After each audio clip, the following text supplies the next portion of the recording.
Welcome to Chulbul TV. शहर के करीब एक जंगल था। इस जंगल में कुछ जानवर और परिंदे मिलजुल के रहते थे। जंगल का बादशाह शेर और मलका शेरनी। शेर अपनी मलका से कहने लगा, मेरा दिल करता है मैं इस जंगल में आने वाले इंसानों को मार दूं। मलका शेरनी ने शेर से पूछा। तुम ऐसा क्यों कह रहे हो? शेर ने कहा, ये जब भी जंगल में आते हैं तो यहाँ के दरख्त काट कर ले जाते हैं अपनी जरूरत के लिए। ये हमारा नुकसान कर रहे हैं। शेरनी ने कहा, इंसानों को खुदा ने एक बुलंद रुतबा दिया है, हमसे ज्यादा समझदार और अक्लमंद हैं। शेर ने कहा, क्या फायदा ऐसी अक्लमंदी का जो किसी को नुकसान पहुंचाए। ये जंगल के दरख्त काटते हैं जिसकी वजह से ऑक्सीजन की कमी हो रही है। हमारे साथ साथ अपना भी नुकसान कर रहे हैं। ये कहाँ की अक्लमंदी है? शेरनी ने कहा, तुम नाशुक्री कर रहे हो। इनके पास कबूतर भी बैठा था।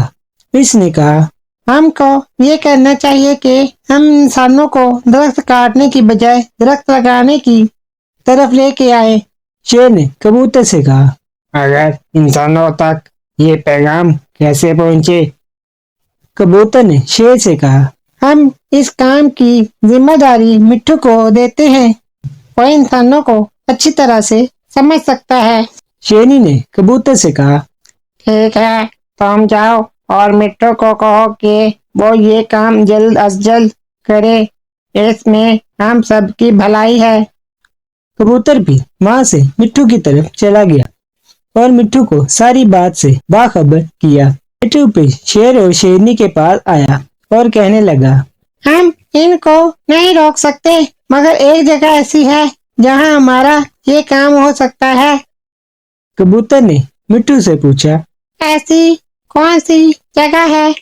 मिट्ठू ने कहा, शहर में एक बहुत बड़ा महल है। वहाँ एक दिल आदमी रहता है। सब इंसान इसको बादशाह बादशाह कहते हैं और इसकी बात भी मानते हैं। वो बहुत अच्छा इंसान है। मैं भी इसके पास कैद था।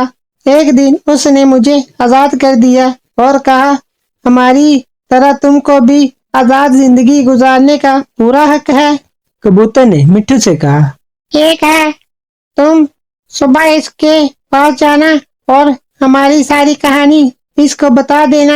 अगले दिन मिट्ठू महल पहुंच गया और बादशाह को आगाह किया कि जंगल में अब दरख्त बहुत कम रह गए हैं। मिट्ठू की बात सुनकर बादशाह बहुत दुखी हुआ। बादशाह ने अपने वजीर को हुक्म दिया कि अब से कोई भी जंगल से दरख्त काट कर ना लाए और ये भी कहा कि जल्दी से जंगल में नए दरख्त लगाए जाएं। कुछ माह बाद अब इस जंगल दरख्त बढ़ना शुरू हुए। सब जानवर और परिंदे पुरसुकून जिंदगी गुजारने लगे। शेरनी ने शेर से कहा, देखा तुमने, सब इंसान बुरे नहीं होते। शेर ने जवाब दिया, तुम सही कह रही हो।